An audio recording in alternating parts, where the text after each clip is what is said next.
नमस्कार, जय हिंद। आप सभी को शिक्षक दिवस की खूब खूब बधाइयाँ और शुभकामनाएं। मैं नमन करता हूं अपने उन सभी शिक्षकों को जिन्होंने मुझे इस काबिल बनाया कि मैं कुछ पढ़ और लिख सकूं, और मैं शुभकामनाएं देता हूं उन सभी स्टूडेंट्स को जो अभी शिक्षा ले रहे हैं या पढ़ाई कर रहे हैं।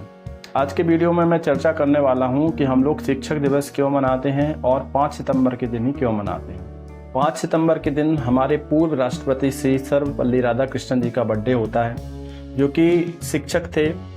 और जब वो अपने एक क्लास में पढ़ा रहे थे तो उनके बच्चों ने कहा, सर मैं आज आपका बर्थडे मनाना चाहता हूँ। तो उन्होंने जवाब दिया कि बेटा कुछ ऐसा करिए कि जिससे आप केवल मेरा ही बर्थडे ना मनाएं, पूरे देश में जितने ही शिक्षक हैं सबका बर्थडे मनाएं। तब से उसी दिन को यानी 5 सितंबर को शिक्षक दिवस के रूप में मनाया जाता है। शिक्षक दिवस केवल भारत में ही नहीं मनाया जाता है, ये पूरी दुनिया में मनाया जाता है। भारत में ये 5 सितंबर के दिन मनाया जाता है, जबकि हर एक देश में अलग अलग डेट्स को ये मनाया जाता है। जबकि वर्ल्ड टीचर डे 5 अक्टूबर के दिन मनाया जाता है। सर्वपल्ली राधाकृष्णन जी का जन्म तमिलनाडु के मद्रास जिले में एक छोटे से गांव में ब्राह्मण परिवार में हुआ था। इनकी प्रारंभिक शिक्षा इनके गांव में ही हुई। इसके बाद इन्होंने सेकेंडरी एजुकेशन एक क्रिश्चियन मिशनरी स्कूल में मद्रास में लिया। इसके बाद इन्होंने मद्रास यूनिवर्सिटी से ग्रेजुएशन की डिग्री ली। इसके बाद दर्शन शास्त्र में पोस्ट ग्रेजुएशन किया। वो एक अच्छे शिक्षक के साथ साथ एक महान दार्शनिक भी थे। इसी के चलते उन्हें नालंदा विश्वविद्यालय में कुलपति के रूप में चुना गया। श्री सर्वपल्ली राधाकृष्णन जी बहुत ही प्रतिभाशाली इंसान थे। उनकी प्रतिभा को देखते हुए उन्हें भारत का प्रथम उपराष्ट्रपति चुना गया। इसके बाद उन्हें भारत का द्वितीय राष्ट्रपति के पद पर सम्मान मिला। जो लोग कहते हैं कि पढ़ लिख कर क्या करोगे, पढ़ लिख कर राजा नहीं बनते, तो उन लोगों को सर्वपल्ली राधाकृष्णन जी के जीवन से ज़रूर सीख लेनी चाहिए कि पढ़ लिख कर आप क्या बन सकते हैं। हमारे देश में वर्षों पहले गुरुकुल की शिक्षा प्रणाली चलती थी, जिसमें कि बहुत ही बड़ी संख्या में जो शिष्य थे वो अध्ययन करते थे। और हमारे देश में एक से एक बढ़ के गुरु हुए हैं। चाहे गुरु संदीपनी की बात की जाए, चाहे गुरु विश्वामित्र की बात की जाए, चाहे तो द्रोणाचार्य और भगवान कृष्ण की बात की जाए। भगवान कृष्ण भी एक गुरु ही थे जिन्होंने कि पूरी गीता का सार अर्जुन को सिखाया।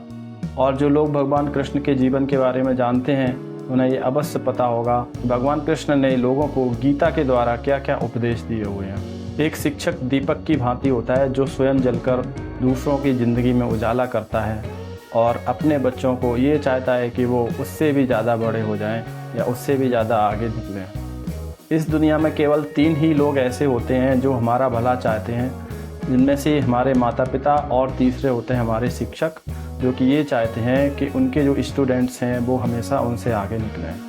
एक शिक्षक का दायित्व केवल शिक्षा देना ही नहीं होता है, उसका दायित्व ये भी होता है कि वो अपने स्टूडेंट्स को अच्छी दिशा में चलने के लिए प्रेरित करे, उसे अच्छे संस्कार दे और ज़रूरत पड़ने पर दंड भी दे। जब भी स्टूडेंट्स गलती करें तो उन्हें ज़रूर ही पनिशमेंट मिले।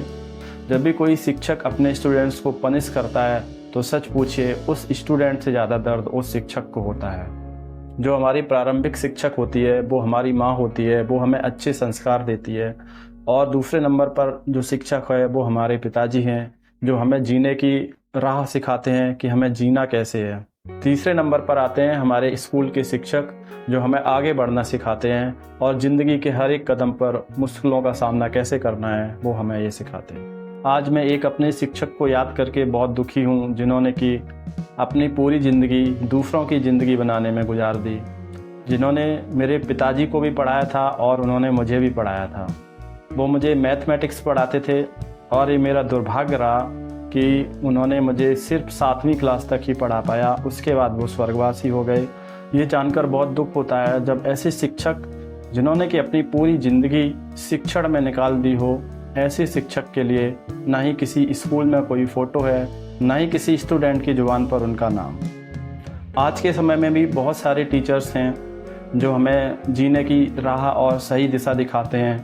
मैं सभी के नाम तो नहीं ले सकता हूं, बट जिनको मैं जानता हूं उनके बारे में ज़रूर चर्चा करूंगा, जिनमें कि विकास दिव्य कीर्ति सर, पटना वाले खान सर, ऐसे कुछ शिक्षक हैं जिनको सुनना बहुत अच्छा लगता है। और जब भी समय मिले तो आप भी इनकी बातों को सुनिए। मोटिवेशनल स्पीकर भी हैं ये और शिक्षा भी देते हैं। हमारे देश को सोने की चिड़िया कहा जाता था, लेकिन इसका ये बिल्कुल मतलब ही नहीं है कि सिर्फ सोने को देख के हमारे देश को सोने की चिड़िया कहा जाता था। इस सोने में वो शिक्षक भी आते हैं जो शिक्षा देते थे, वो गुरु भी आते हैं जो गुरुकुल चलाते थे। असली जो सोना होता है वो शिक्षा ही होती है। इसीलिए यूरोप वाले हमारे देश को लूटने आए थे, क्योंकि सच में हमारा देश था वो सोने की चिड़िया था।